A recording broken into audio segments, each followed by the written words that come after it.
Christine Marion, eh bien, on reçoit Patrice Gallas, alors organiste, compositeur, arrangeur, pianiste, jazz educator, from Paris, pour l'émission Vue sur le jazz international. Bonjour Patrice. Bonjour.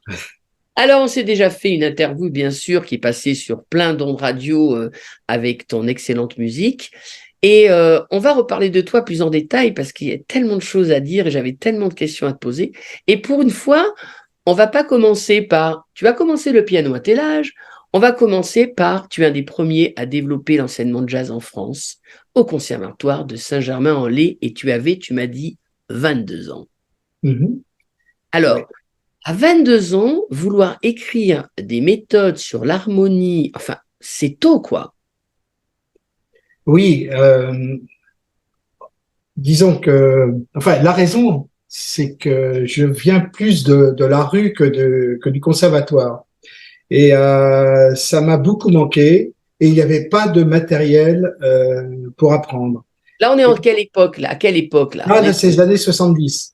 Donc, 70, il y avait rien. 70, Il y voilà. avait Il y avait rien. Il y avait quelques méthodes américaines bien reconnues, rien en français. Et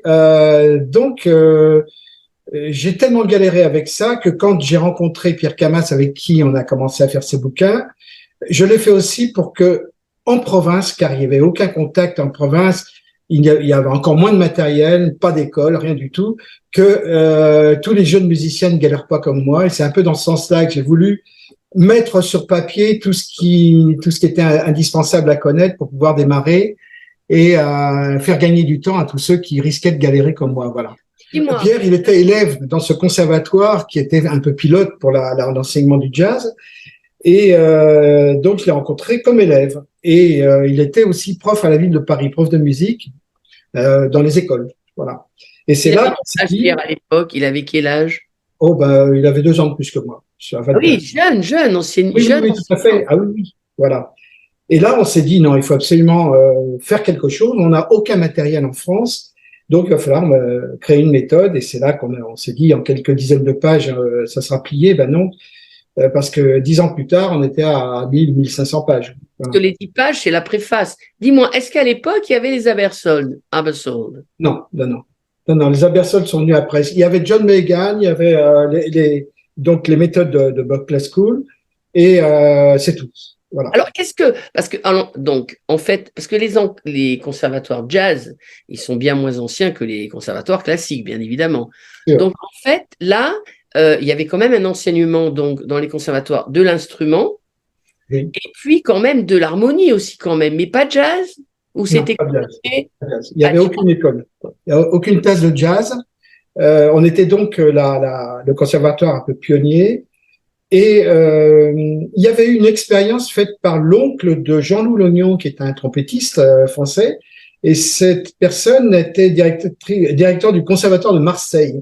Et c'est lui qui a fait la toute première expérience avant d'autres conservatoires de C'était la Saint-Germain. première classe de jazz en La toute conservatoire. première, c'était Guy Lognon, qui s'appelait. Voilà. Landion, je sais.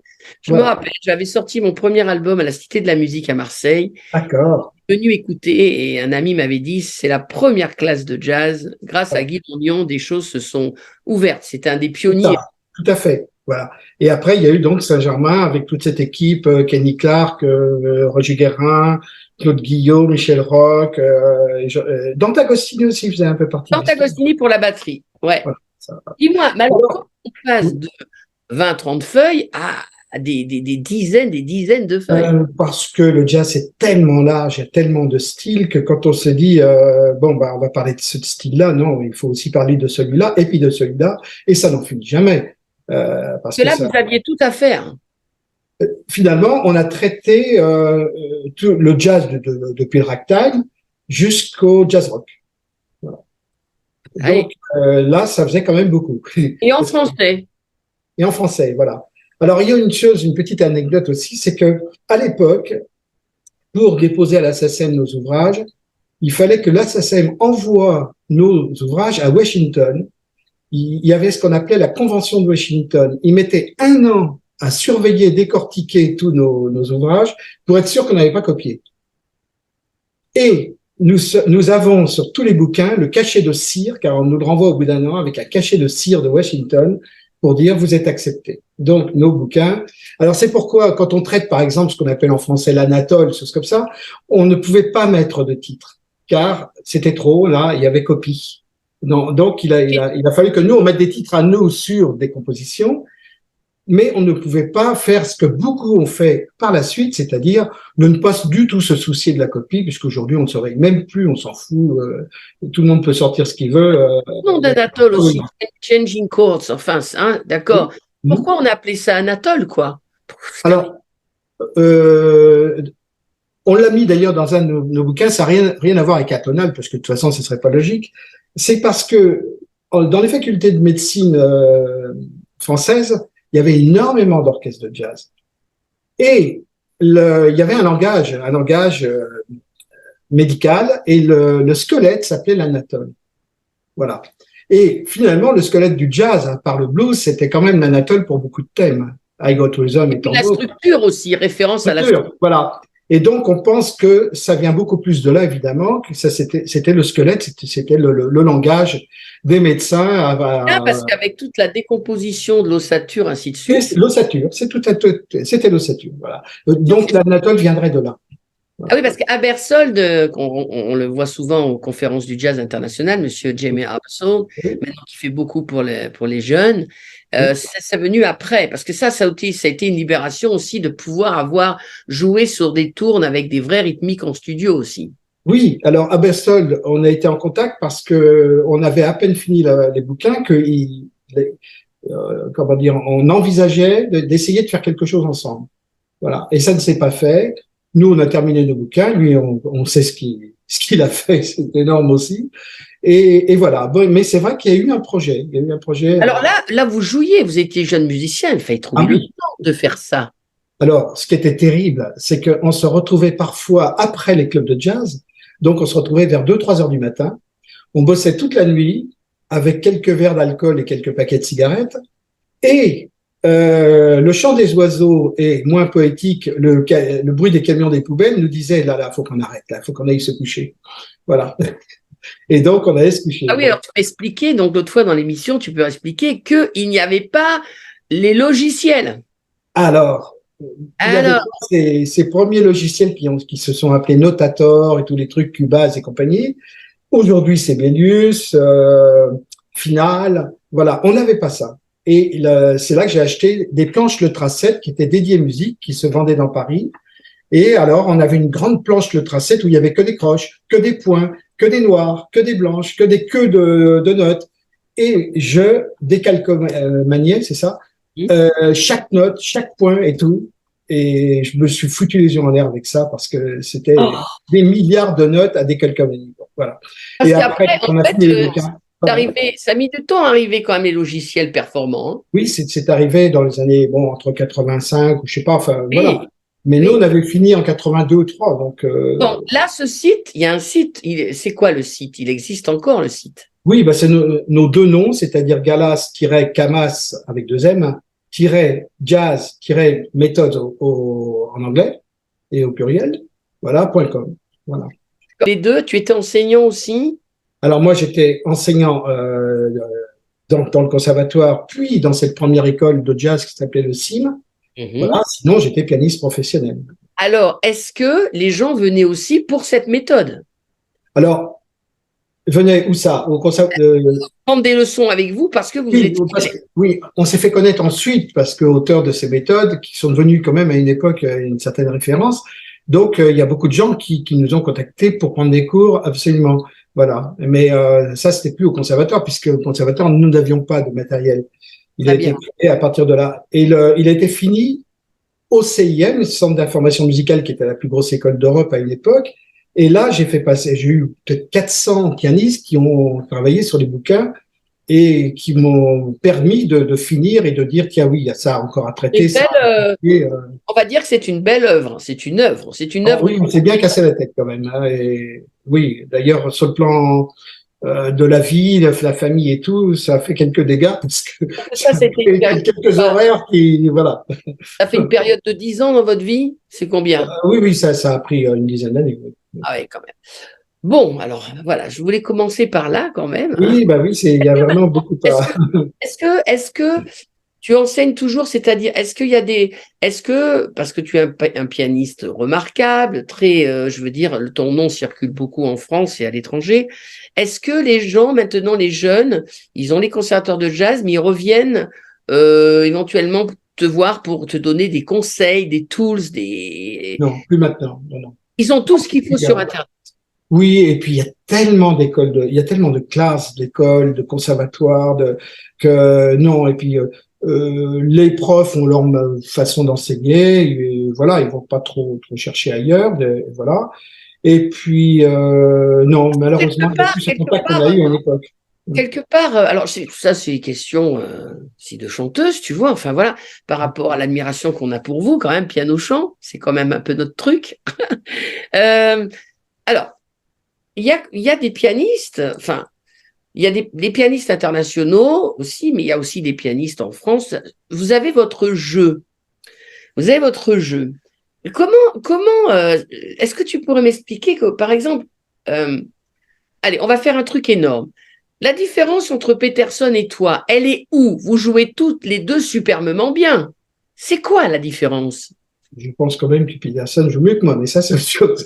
Non, mais c'est La la différence. différence, c'est bon, bah, dans le style, la technique, la gestion des harmonies. La gestion des harmonies. Oui, ah bah oui, chacun développe à sa façon, sur les mêmes règles de base, bien sûr. Mais après, il y a tout un développement et une affaire de goût aussi. Il y a beaucoup de choses, quoi. Et Voilà. quand même, ça joue beaucoup, c'est-à-dire que quand vous racontez votre histoire, en fait, vous racontez tous, on est tous conteurs, conteuses, vous, il y a 50 milliards de chemins, et c'est en général les couleurs que vous utilisez, comment dire, des espèces de blocs-cordes que vous, enfin, il y a quand même, vous utilisez l'espace différemment, c'est ça. Ah oui, oui, de toute façon, comme je disais tout à l'heure, oui, on a les mêmes règles à la base, mais il y a tellement, c'est comme la peinture, il y a tellement de façons d'utiliser les couleurs et voilà, puis chacun sa personnalité. Et d'ailleurs, parfois, même tout le temps, on ne rejoue jamais la même chose avec les mêmes règles. Si on veut jouer le même morceau du jour au lendemain, ça sera pas la même interprétation. Alors, par exemple, quand on arrive à ton niveau, à ton âge maintenant, parce que maintenant tu es un jeune homme, Oui, à c'est ton ça. on est quand même toujours très intéressé de savoir, tu te mets devant le piano, ok, tu es sur un thème que tu as joué, on va prendre par exemple Take the Train, tu l'as joué des centaines de fois. Quand tu arrives à ton improvisation, à maintenant à ton niveau, qu'est-ce qui arrive dans ta tête? Les mains sont carrément mécaniques, tu penses à quelque chose, tu penses à quoi? Tu as quand même une pensée organisée quand même. De mieux organiser, parce qu'il y a la pensée organisée des fameuses règles de base et des points communs à tous les pianistes, mais après, il y a une espèce d'élan. On n'a pas le temps de réfléchir, en fait. Mais on tente l'aventure. Elle peut rater, ça peut être casse-gueule, comme ça peut réussir et nous donner des voies, des ouvertures, des découvertes. Et c'est ça le truc fantastique du jazz, c'est que c'est tout le temps nouveau quelque part, même si Il y a des pianistes qui disent, j'imagine une scène ou une couleur et selon comme je vais mettre, en fait, mes mains sont alliées à ce que je veux donner. Je sais comment ça va faire et c'est cette idée que je veux donner, quoi. oui, alors moi je sais pas complètement à l'avance ce que ça va faire, mais j'essaie de trouver un chemin. Par exemple, quelqu'un comme Stan Laferrière, qui Oui, me disait l'autre fois, quand il écrit pour grand orchestre, il écrit comme ça oui, et il dit, j'entends ce que ça fait, j'entends tout. oui. Ça, Alors, c'est encore une autre démarche. c'est une autre démarche parce que c'est l'écriture. Mm. Donc, c'est pas aussi spontané parce que l'écriture, ça prend du temps, bien sûr. Alors que quand on joue, le tempo donné, il faut avancer, il faut aller jusqu'au bout. On peut pas dire stop et sortir le drapeau blanc en disant je me rends. Non, non. Voilà. Tu fais un chorus, deux chorus, puis alors souvent, des fois, vous en faites trois, quatre. Oui. Vous vous dites, j'ai pas encore assez développé ce que je voulais faire. Quand est-ce que vous dites, bon là j'arrête, j'ai dit à peu près tout ce que je voulais dire. Bah, parfois, ça donne envie d'arrêter tout de suite parce qu'on a l'impression d'être vide et que on a l'impression que voilà. Parfois, il faut savoir se forcer et de savoir que peut-être au deux ou troisième chorus, il y aura eu un petit déclic qui va nous donner le chemin et ce nouveau chemin. Mais voilà, c'est jamais pareil. C'est jamais pareil. Parfois, c'est très décevant. On dit, j'arrive à rien, j'ai plus envie. Ben oui, mais faut parfois se forcer de se dire, tiens, attention, il peut y avoir un petit déclic, il peut y avoir quelque chose de surprenant. Et Alors après, avec le métier, c'est vrai qu'avec le métier, il y a toujours quelque chose de très intéressant à dire, mais on peut imaginer, tu es dans un thème, tu es très confort, le contrebassiste a fait un super chorus, tu es vachement bien, tu as envie d'écouter le chant, et là, la chanteuse te fait chorus. oui. Là, il faut avoir l'expérience pour dire quoi qu'il arrive, ça sera correct, mais tu n'étais pas non plus peut-être, et tu arrives à te mettre dans le bain quand même. Oui, c'est l'intérêt de la communion entre plusieurs personnes qui chantent, qui jouent ensemble. C'est justement de s'adapter, d'écouter et de jouer ensemble, vraiment, et de se Je répondre. pose ces questions parce que les gens qui regardent ces émissions, on prend notre temps et c'est des émissions non préparées, spontanées. Et en fait, c'est des questions que même les chanteuses ou les autres instrumentistes ou les jeunes veulent savoir qu'est-ce qu'il y a dans la tête d'un pianiste, quoi, de jazz. Il y a tellement une grande liberté avec une énorme rigueur. Eh ben, je pense pas. Je pense pas qu'il y ait une grande Ah ouais? liberté. Justement, si par exemple, si j'accompagne une chanteuse, il n'y a pas cette grande liberté parce qu'il faut la respecter. Il faut aussi, c'est elle qui m'emmène sur des chemins. Moi, je vais suggérer aussi quelque chose. Alors, soit elle les prend au passage, soit elle les prend pas, ou ça dépend de sa culture, ça dépend de plein de choses. Et avec ça, on va essayer d'avancer ensemble et obtenir le mieux, le meilleur. Alors, autre question par rapport au chant, puisque tu as vécu de nombreuses années avec une amie aussi maintenant, donc Gilda Solve. Explique un petit peu pour les gens, les accompagnateurs qui voudraient savoir, le travail d'accompagnement du chant est vraiment très différent que le travail soliste. Oui, oui, oui. Ben justement, ce que je disais tout à l'heure, c'est de savoir écouter, de savoir aussi jauger, parce qu'il y a des chanteuses qui n'ont pas le même niveau, qui vont peut-être pas savoir choper comment dire, les petites propositions musicales et toutes les subtilités qu'on peut envoyer et tout ça. Donc, c'est un tout. Bon. Et puis, ça se fait aussi dans la longueur parce qu'on on se découvre de plus en plus et c'est là qu'on finit par connaître nos niveaux et de savoir ce qu'on va en faire ensemble. Et arriver à surprendre encore? Oui. Ben, c'est ce qu'on espère. Hein. Oui, non, on espère, bien sûr. Non, mais c'est ça, c'est ça. Ah, Alors, dis-moi, maintenant, en parlant de ta carrière, bon, comme j'ai un petit peu de temps là, j'ai envie de savoir, bon, tu as rencontré beaucoup de monde et des musiciens excellents aussi que tu as accompagnés, mais la grande rencontre de ta vie, oula, ça c'est difficile. Hein. Au niveau instrumental, c'est difficile parce que ou une ou deux, tu vois, enfin les moments scotchants. là tout d'un coup, parce que bon, c'est vrai qu'il y a eu beaucoup de solistes. Bon, sur le plan humain, musical, si il y en a deux vraiment qui m'ont beaucoup marqué. D'abord, c'est Kenny Clarke parce que on était très proches et j'étais très proche avec sa famille. Bon, voilà. Quelqu'un d'autre aussi, c'est Johnny Griffin qui était pour moi Ah oui. très important. Oui, oui. Mais bon, j'ai rencontré énormément de personnes, mais ça me vient pas là tout de suite. Alors, alors, la plus extravagante. Ah, la plus extravagante. Alors, c'est pareil, il y en a, mais alors il faut les retrouver sur, Alors, à l'inverse, celui qui était le plus, comment dire, introverti. il aussi.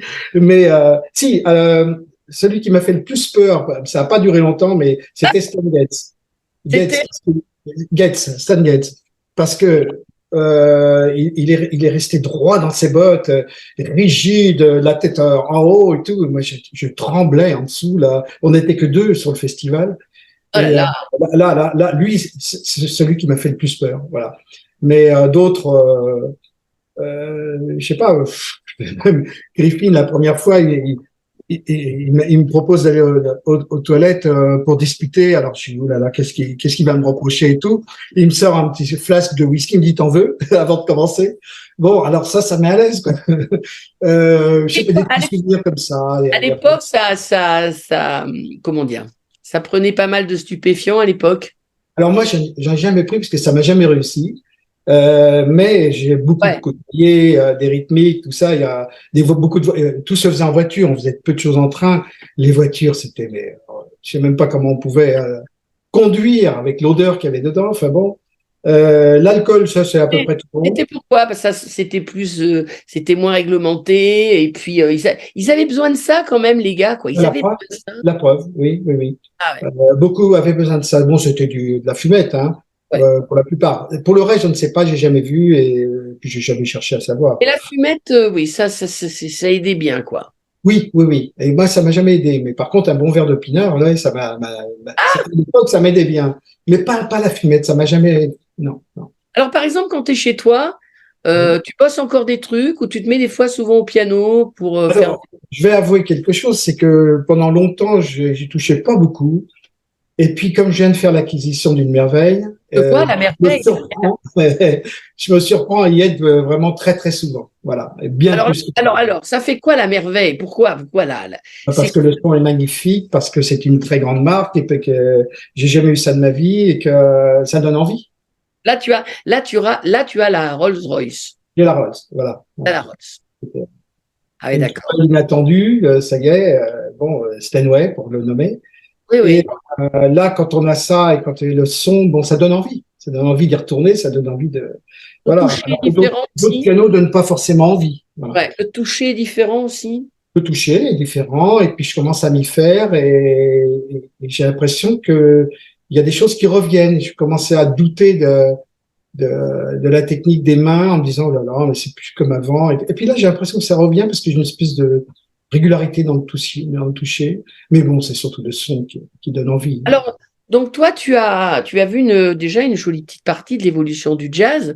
Il y a Oui. des années, ça jouait à fond à Saint-Germain, à Paris. Enfin, c'était la grande époque. Il y avait en 70, t'avais quel âge en 70? Alors, 70, en fait, c'était le début d'une traversée du désert. J'avais 22 ans et c'était la fermeture des clubs.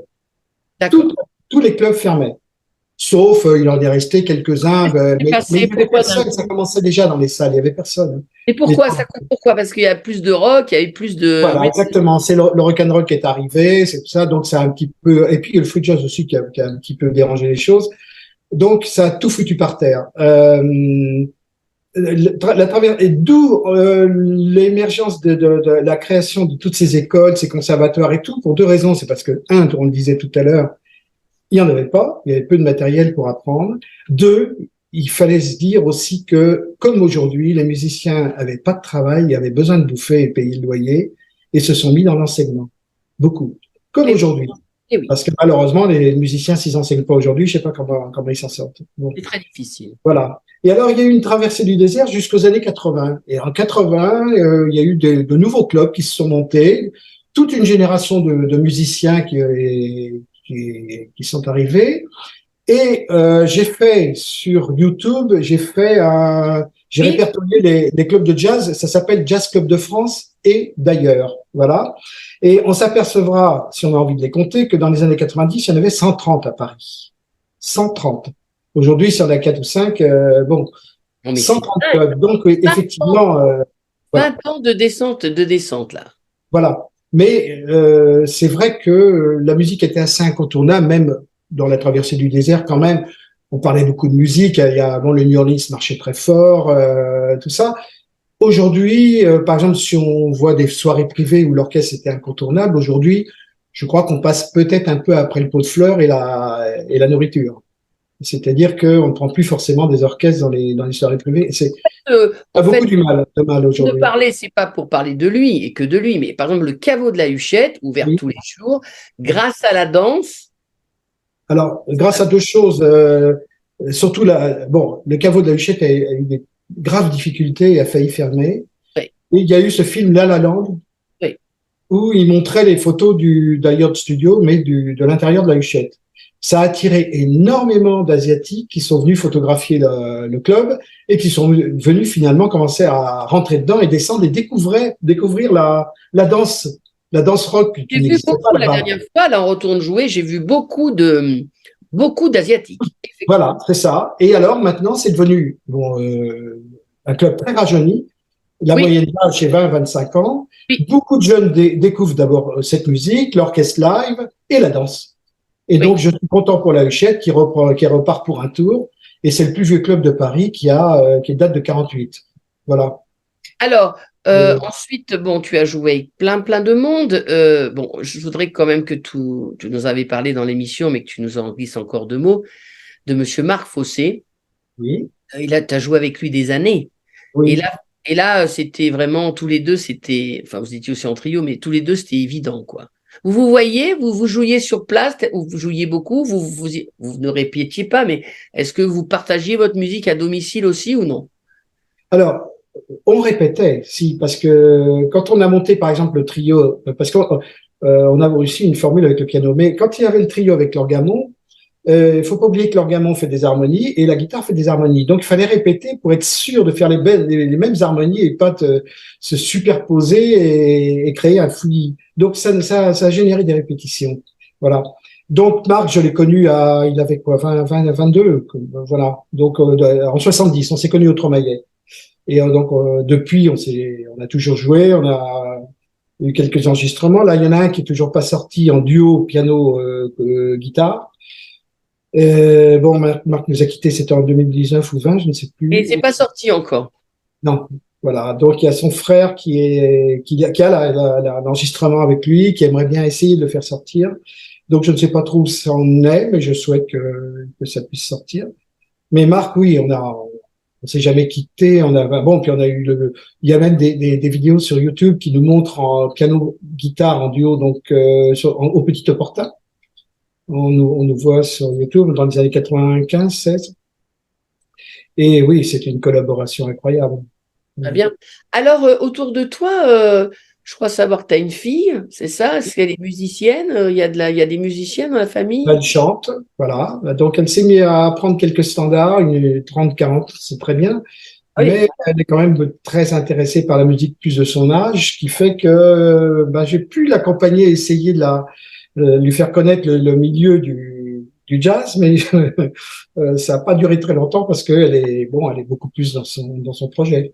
Alors, maintenant, tu as voyagé pas mal aussi. Il y a des pays où tu aurais aimé aller? Enfin, tu es allé en Asie, tout ça, ou pas? Alors, Asie, non, justement, j'ai raté 2 fois l'Asie parce que j'avais du travail et et c'est dommage. Voilà.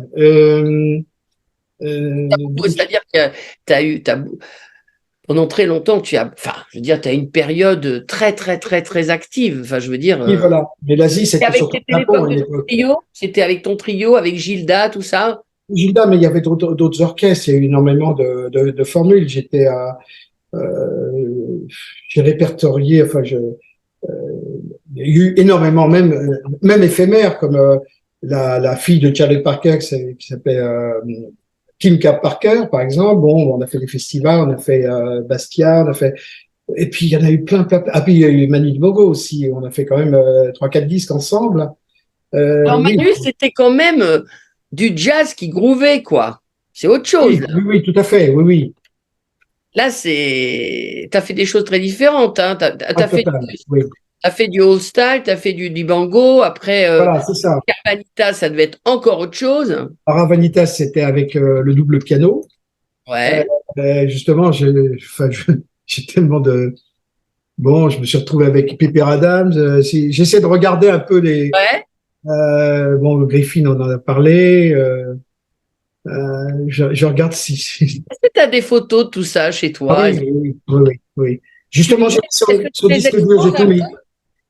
Tu les disposes un peu chez toi ou il faut aller dans des boîtes pour regarder ça? C'est dommage. Là, je suis en train de les mettre dans l'ordre par année sur un disque dur, donc je vais pouvoir le sortir. J'en ai avec Benny Golson, par exemple, Oh là là, ouais. quelqu'un d'adorable, formidable.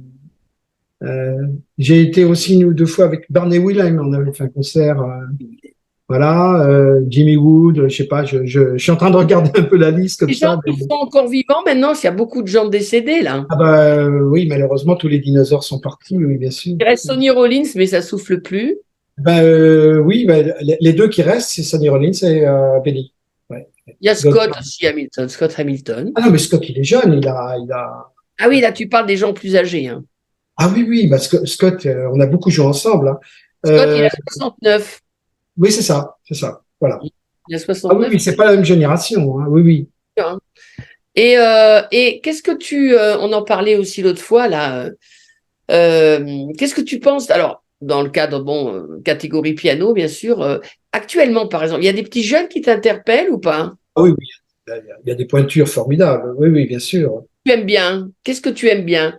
Quelques pianistes, il y a des trucs qui t'aimes bien vraiment, tu es très admiratif. Bon, j'aime beaucoup Brad Meldo, par exemple. Il y a eu une période où c'était pas toujours, c'était ennuyeux, on va dire, mais sinon, dans l'ensemble, et puis c'est un Pas de peu mal. extraordinaire. Voilà. Donc j'aime bien, bon, évidemment, Hancock, bien sûr, que j'ai pu rencontrer 2 fois. Et qu'est-ce qu'il y a? Bon, toute cette génération, Hancock, Correa, tout ça, j'ai toujours adoré, hein, c'est sûr. Est-ce que Et puis, tu penses qu'il y a des... avant, il y a Bill Evans, bien sûr, ça Ah ben c'était. voilà, j'allais dire Bill Evans, bon, c'est quand même, moi j'en écoute souvent, c'est quand même quelque chose un peu Oh, de là, hors oui, cadre. voilà, c'est Je ça. sais pas, c'est comme si moi j'écoutais de la musique classique et en fait qui est du jazz Oui, c'est et ça. je trouve ça très beau et je retrouve pas ça dans comment dire. Alors par contre, il y a quelque chose dont je voudrais parler avec toi. Souvent, même moi quand je reçois beaucoup d'excellents disques, souvent dans les jeunes pianistes, c'est scotchant parce que il y a une technique énorme. Ah, c'est ça, oui, oui. Ça sonne toujours un peu très moderne, modal, machin. Enfin, Bah, des c'était fois, leur époque, hein, je me dis, mais est-ce qu'ils ont les bases? Parce que, par exemple, quand tu t'écoutes quelqu'un comme Trombone Shorty, par exemple, et Trombone Shorty, ça joue de la trompette, au début, c'est très binaire, ils te prennent On the Sunny Side of the Street à l'époque, tu te dis, ok, et tout d'un coup, paf, stop, et là, ça part dans l'histoire du jazz. On écoute Hiromi, et à un moment, paf, break, et là, ça part dans le jazz magnifique. Donc, en fait, il y a toute cette culture. Et souvent, en France, je vois des pianistes, j'en écoute un, deux, trois, des trios qui passent à la Villette et tout. C'est très beau, mais, mais j'ai pas l'impression qu'ils aient les bases d'avant en même temps. oui, il n'y a pas toujours, ou alors elles ont été vite vues et sont On passées à la commence à suite assez Coltrane, rapidement. quoi. Même les sacs. D'ailleurs, l'examen de passage, c'est un peu, par exemple, de leur proposer d'accompagner une chanteuse qui va chanter des standards et voir comment ils vont s'en dépatouiller. Et là, c'est là qu'on s'aperçoit qu'il y a quand même souvent des manques. Alors, quoi, par exemple, quoi comme manque? Euh, de savoir accompagner sans embrouiller la personne avec des excès harmoniques ou techniques ou savoir enfin je sais pas, c'est un travail à deux et c'est là qu'il faut qu'ils sortent peut-être de leur univers technique et peut-être commencer à rentrer dans la communion et écouter.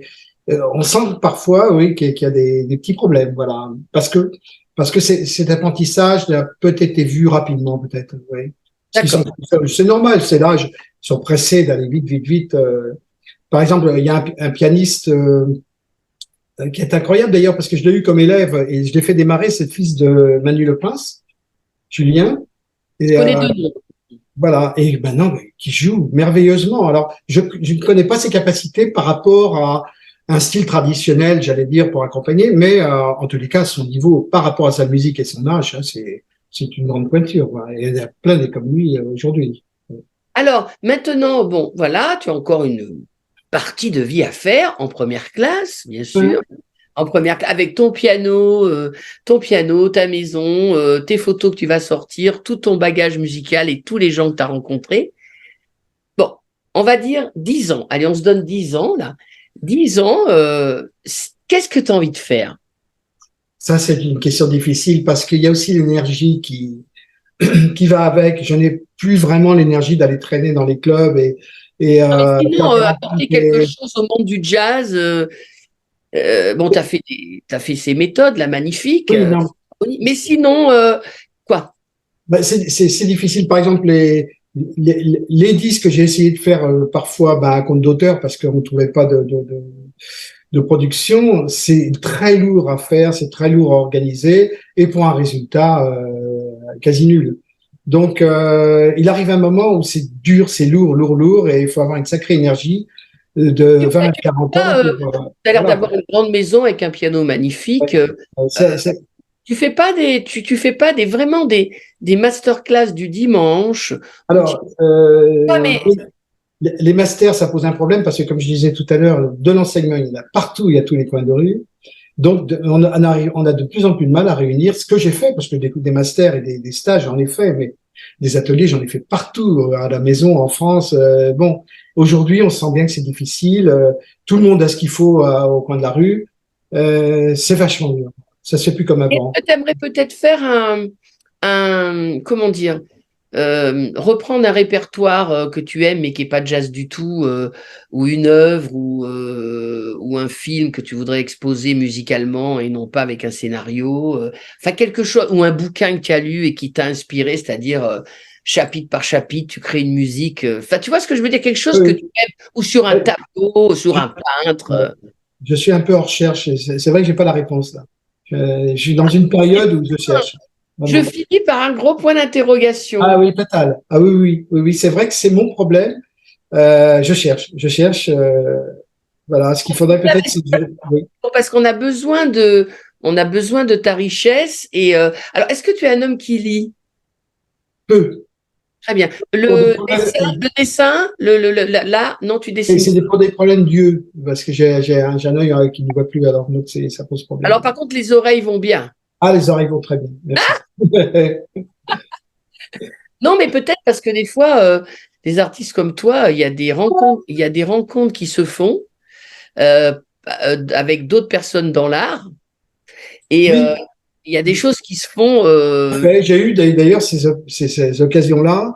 Aujourd'hui, il faudrait que j'arrive à les recréer, peut-être même maintenant que j'ai un beau piano, de créer même des espèces de bœufs à la maison, des jam sessions. Je sais pas, il faut que je trouve des choses à faire. Voilà, c'est vrai. Bon, C'est la question que je me pose.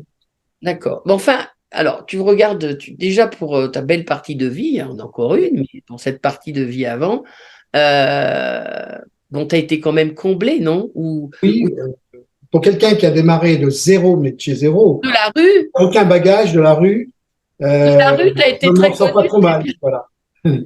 C'est bien, hein, ça c'est bien, hein. Bon, eh bien écoute, alors en ce moment, qu'est-ce que tu écoutes comme musique? T'écoutes quoi quand tu es chez toi? C'est très mélangé parce que ça va de Bill Evans, bien sûr, à bon, par exemple, j'écoute de plus en plus quelqu'un que je redécouvre, qui est Mugro Müller, par exemple, qui est un pianiste magnifique. Et justement, j'essaie d'écouter, découvrir des personnes qu'on connaît moins et qui ont tellement de choses à raconter. Combien tu écoutes d'instrumental par rapport au vocal? Oh, ça c'est très irrégulier, très franchement, c'est irrégulier. Et Bon, les voix que tu aimes actuellement, il y en a par rapport aux grandes d'avant, mais est-ce qu'il y a des grandes aussi maintenant? Il y a des voix qui t'interpellent maintenant? alors, qui m'interpelle, c'est pas le mot, mais j'essaie de le découvrir. Je te fais une grosse bise. En tous les cas, c'était très intéressant. Alors voilà, donc on a eu quand j'étais avec mon amie, ma chère amie qui n'est plus là, Coco, on a interviewé Sheila Jordan qui nous expliquait qu'elle avait Charlie Oui. Parker qui venait J'ai dormir fait chez j'ai fait une masterclass avec elle. C'était bien difficile. C'était le lendemain des attentats de Paris. Alors, l'ambiance des élèves et tout le monde, c'était pas la grande joie. Mais en tous les cas, c'était passionnant. Et quelle nana! Ouais, Et pas, ouais, ouais, et ouais. pas jeune. Oui, pas jeune, oui, oui, je sais plus quel âge elle a maintenant, mais déjà. Qu'est-ce qui est encore maintenant à son âge très intéressant chez elle? Qu'est-ce qui est très excitant chez elle? Je sais pas parce que je l'ai pas suivie après. Je sais qu'elle est toujours en activité. Qu'est-ce qui t'a plu? Ah, à l'époque, ben, oui, c'est ce côté pétillant, ce Ah, le côté, côté pétillant. euh, oui, énergique et d'ailleurs est très rigoureux. Alors ça, Ah oh là oui? là, très grande rigueur hein, dans ses cours. C'est-à-dire, par exemple. Ah bah, on entend les mouches voler. Hein. Enfin, je veux dire, il n'y a pas Ah de oui, personne. d'accord. Oh là là. C'est quand elle dit quelque chose, ceci, cela. Et moi, en tant que pianiste, il fallait que je sois toujours à l'affût pour savoir m'arrêter à temps et surtout pas rajouter la moindre note. Quand elle a dit stop, c'est stop. Hein. Enfin bon, il y avait. Ah oui, oui, c'est quelqu'un assez autoritaire quelque part. Hein. Oui, oui. Ouais, mais bon. Ah, mais bon, c'est très bien. Voilà. Est-ce qu'il y a, avant qu'on se quitte, est-ce qu'il y a d'autres choses que tu avais envie de dire? Parce que la dernière fois, on a parlé d'anecdotes. C'est-à-dire qu'il y a Alors, d'autres qu'est-ce choses. qu'il y aurait comme anecdote Ah, c'est vrai. Alors, dis-nous l'anecdote où tu t'es senti le plus mal et celle où je sais pas, quelque chose qui t'est arrivé d'incroyable, ou quelqu'un que tu n'as pas reconnu, une grande star, ou une grosse faute que tu as fait pendant enfin, où Oh, t'as bah, pas. un truc rigolo, par exemple, je jouais au Lutetia à Paris, voilà, et puis je vois un monsieur arriver, black, j'ai dit, oh, c'est marrant, je connais cette tête, puis je continue à jouer, la tête dans le clavier. Je relève la tête, la personne s'approche encore. Oh, je la connais, cette personne, mince alors. Et puis au moment où il arrive au piano et il me tend la main, j'ai dit, mais c'est pas vrai, c'est lui, Herbie Hancock. Et adorable, qui vient dire bonjour, alors que c'est pas forcément, et voilà. Et dans la même lignée, par exemple à Antibes, quelqu'un qui m'a mis mal à l'aise parce que l'ambiance était plombée, c'était Keith Jarrett, par exemple, qui nous a mis dans des situations, et c'était pas c'est quelqu'un de difficile, voilà. Pour pas Pas dire- rigolo. Ah, c'est pas rigolo, non, non. Il nous a fait des sketchs, des plans. Je Beaucoup crois même d'exemples. Anaïs aussi qui était là avec nous, qui a osé se mettre sur son chemin. Alors là, il a hurlé et Gilda était là et en tant qu'américaine, elle a dit, mais t'aimes pas les enfants, enfin en anglais très fort. Ouais, il y a eu des petites anecdotes comme ça. Ouais. Mais alors, Herbie Hancock, là, Hancock adorable, lui, c'est toujours. D'ailleurs, si on revient à Antibes, Hancock était avec Joe Zawinul et tous les autres dans le même hôtel, on était tous ensemble. Il y en a un seul qui n'était pas avec nous, c'était Keith Jarrett. Ouais, mais, mais quelque part, ouais, s'il était vraiment très, très, très particulier, quoi. Il avait des. voilà. Mais alors, par contre, musicalement, j'adore. Alors, c'est marrant parce que on savait que des gens comme Stan Getz ou Chet, tout ça était vraiment pas comme aussi ce Ah monsieur-là. si, Ils n'étaient pas aimables, ils étaient très durs. Et pourtant, Chet et même ce pianiste-là, quand ils jouaient, c'était des poètes. oui, alors, Chet, Ils jouaient comme ça. mais oui, pas très aimable, hein, plutôt introverti, le Chet Baker. Bon, on savait pas un peu ce qu'il pensait. Il mettait un peu mal à l'aise, mais bon, ça reflétait pas une espèce de méchanceté. Alors tiens, j'ai une petite anecdote, c'était au petit opportun. Je jouais avec Torque Moreau et Al Levitt à la batterie. Et à la base, je sais plus qui c'était. Et puis, il y avait un escalier derrière le piano, où les gens descendaient par là, et je vois deux personnes qui descendent. J'en reconnais un, c'est Chet. Donc, il sort sa trompette, il se joint à nous. Et un autre qui s'assoit. Je me retourne, je connais ce visage. Et le visage, il me dit, non, non, play. Et c'était Tommy Flanagan. Bon, voilà. Il y a eu des belles époques quand même. Hein. T'as eu des belles époques. Bon, écoute, faut qu'on se refasse une interview avec des nouveaux trucs. Faut que tu nous racontes encore des choses, comme Oui, quoi parce que là, tu es en train de me lancer sur des anecdotes. Alors, elles commencent à me revenir en tête. elles te reviennent. Non, mais tu nous en laisses pour un peu après, quoi. Oui, Hein. je vais en laisser un peu. Eh bien, écoute, je t'embrasse. Donc, Moi aussi. aujourd'hui, c'était discussion au coin du feu, en tout cas pour moi, parce qu'il neige ici sur Annecy. Toi, tu es sur Paris. C'était donc pour cette émission vue sur le jazz international. Alors, de temps en temps, il y a des émissions en anglais, en français. C'est quelque chose que l'on fait vraiment pour les aficionados. Les gens qui écoutent ça, eh bien, c'est parce qu'ils prennent le temps. Et où ils t'ont vu jouer, ils veulent mieux te connaître. Et puis, on n'a pas toujours le temps de papoter. On parle pas non plus de votre vie d'homme, de vos, comment dire, de votre affect, de tout ça. Donc c'est bien parce que là on n'a rien à vendre, on a juste à écouter un pianiste passionné comment dire, qui se balade avec sa barque au fil des années, quoi. Et puis parce que là il y a eu une belle évolution entre tes débuts et maintenant le jazz, il y a eu un boom quand même. Il y a eu un boom. Oui. Et puis, il y a eu tellement de styles qui se sont développés. Oui, bien sûr, il y a beaucoup. Voilà. Beaucoup. Bon, et bien écoute Patrice, je t'embrasse. Moi aussi. Comme nous, j'ai moins de couleurs que chez toi, j'ai mis un peu de couleur derrière parce que c'est assez gris aujourd'hui. Ah, c'est beau, Donc, je ça. t'envoie des flocons et toi, tu m'envoies de la pluie. Oui, toi, tu m'envoies de la neige, c'est ça. Et Ouais. ça, et oui, tout est blanc là autour de nous, ça Ah, commence. d'accord. Il y a longtemps que j'ai pas vu ça, là. Bon, écoute, je te fais un gros bisou ici, puis Moi je vais te aussi. l'antenne. Moi Et puis, aussi. je te dis à tout bientôt sur la Oui, planète. bien sûr. Bien On va se sûr. revoir. Merci, au Bye, revoir. t'embrasse, bye.